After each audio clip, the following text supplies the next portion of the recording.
Emma's hands trembled as she watched her daughter Lily's face light up for the first time in months. Across the elegantly set table, a man she'd barely noticed was signing with such fluid grace that her 7-year-old couldn't contain her delight.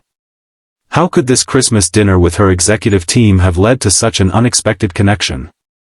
If you've ever witnessed a moment where barriers fall away and pure human connection shines through, you'll understand why this story touched millions. Like, subscribe, and join us for this journey that reminds us how the smallest gestures can change lives forever. For Emma Chen, being the newly appointed CEO of Meridian Technologies meant proving herself daily. At 36, she'd shattered glass ceilings and exceeded every expectation, except perhaps her own. The company's annual Christmas dinner at the Grand Willow Hotel was her first major social event as chief executive, and bringing Lily hadn't been part of her original plan. The babysitter cancelled last minute, Emma explained apologetically to her assistant that morning. I can't miss this dinner, but I can't leave Lily alone either. Lily had been born deaf, and since Emma's divorce 2 years ago, they'd become an inseparable team. Still, Emma worried about bringing her daughter to such a formal event. Lily had grown increasingly withdrawn lately, frustrated by a world that rarely made space for her. It's fine, Emma, her assistant reassured her. Everyone will understand. Besides, it might be good for the team to see you as a mom too, not just their boss. The Grand Willow's ballroom sparkled with tasteful holiday decorations when they arrived. Emma guided Lily through introductions, signing discreetly as they moved through the crowd. She noticed how her daughter's shoulders hunched slightly, her eyes downcast, a protective posture she'd adopted in unfamiliar settings. Who's that? Lily signed when they reached their table, pointing to a man Emma didn't recognize. I'm not sure, Emma signed back, scanning her mental roster of employees. The man in question was seated at the far end of their table, tall with kind eyes and slightly rumpled dark hair that suggested he'd run his hands through it too many times. He wasn't part of her executive team, and Emma made a mental note to introduce herself properly once they were seated. Dinner began with the typical corporate small talk. Emma divided her attention between networking and making sure Lily wasn't too bored. She'd brought a tablet loaded with Lily's favorite games, but her daughter seemed unusually interested in watching the adults around her. It was during the main course when Emma noticed the stranger watching Lily with unusual attention. Just as she was about to feel protective, the man caught her eye and smiled apologetically.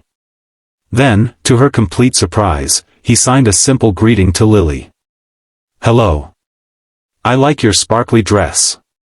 My name is Jack. Lily's eyes widened. She straightened in her chair and signed back eagerly, her hands moving with excitement.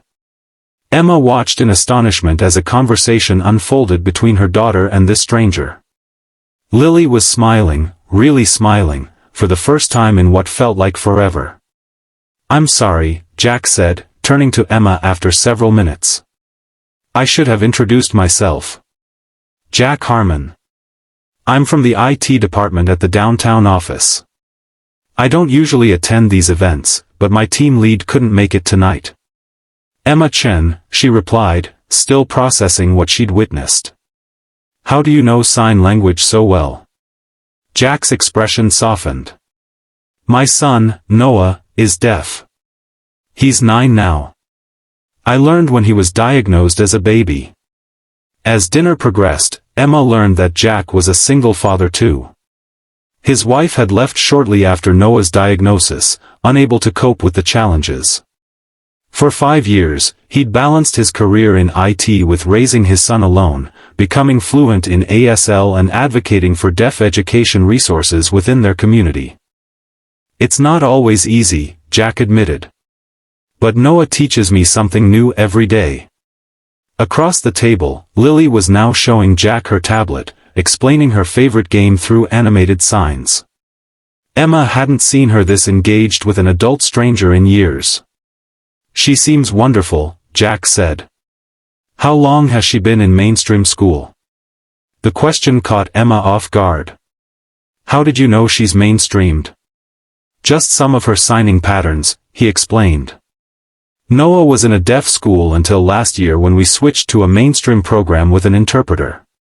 Their conversation flowed easily after that, moving from educational approaches to the challenges of navigating a world not designed for their children. Emma found herself sharing frustrations she usually kept private, how board meetings never accommodated Lily's needs, how birthday party invitations had dwindled as communication barriers grew. Noah's birthday is next weekend, Jack mentioned casually. We're having a small party at the Adventure Science Center. Several kids from his deaf community will be there, but also some hearing friends. Lily would be welcome, if you're free. Before Emma could respond, Lily, who had been watching their lips, tugged at her sleeve. Can we go? Please, she signed eagerly. The dinner was winding down when Jack asked if he could introduce Lily to some simple Christmas songs in sign. Emma nodded, watching as her daughter's face transformed with each expressive movement. When Jack signed Silent Night, Lily joined in, remembering parts from her school's holiday program. Several executives at nearby tables had noticed the interaction. Emma saw her CFO watching with undisguised interest, and her marketing director discreetly wiping away a tear. Your daughter is beautiful, the company's founder told Emma later as guests began departing. And it seems you found someone who speaks her language. Emma felt a warmth that had nothing to do with the mulled wine she'd been sipping. It was unexpected, she admitted. As they gathered their things to leave, Jack handed Emma his card. Noah would really love to meet Lily, he said. And I'd like to tell you about some of the advocacy work happening in the city. There's a parent group that's been instrumental in improving resources. Emma took the card, suddenly aware of how isolated she and Lily had become. In her determination to succeed professionally while caring for her daughter, she'd neglected to build the community they both needed. We'd like that, she said, surprising herself with how much she meant it. In the car ride home, Lily couldn't stop signing about Jack and his stories and the songs he'd taught her. He said there are other kids like me at his son's birthday, she signed excitedly. Can we really go? Yes, Emma signed back, watching her daughter's joy in the rearview mirror. We really can. That night, after tucking Lily into bed, Emma sat in her home office staring at Jack's business card. On impulse, she sent a text thanking him for making the evening special for Lily. His response came quickly, it was my pleasure.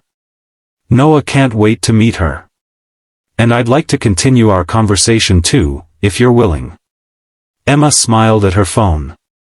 The Christmas dinner had been meant to solidify her position as CEO, to network and strengthen professional relationships. Instead, it had revealed how much she and Lily had been missing, connection, understanding, and the simple joy of being fully seen. 3 weeks later, as Noah blew out candles on his birthday cake with Lily cheering beside him, Emma caught Jack's eye across the room. He signed a quick thank you before turning to help the children. Emma wasn't sure if he was thanking her for coming or for something larger, perhaps for being part of this unexpected new chapter. What had begun as a corporate obligation had somehow opened doors Emma hadn't even realized were closed. As CEO, she'd learned to break barriers in the boardroom. Now, watching her daughter flourish in this new community, she understood that some barriers fell not through force or determination, but through simple human connection. That Christmas dinner had been just the beginning. And for the first time in years, Emma was excited to see where the journey might lead. If this story touched your heart, please like this video and subscribe to our channel for more inspiring real-life stories that remind us how unexpected connections can change everything. Sometimes the greatest gifts come when we least expect them, wrapped not in fancy paper, but in understanding, compassion, and the silent eloquence of hands speaking from the heart.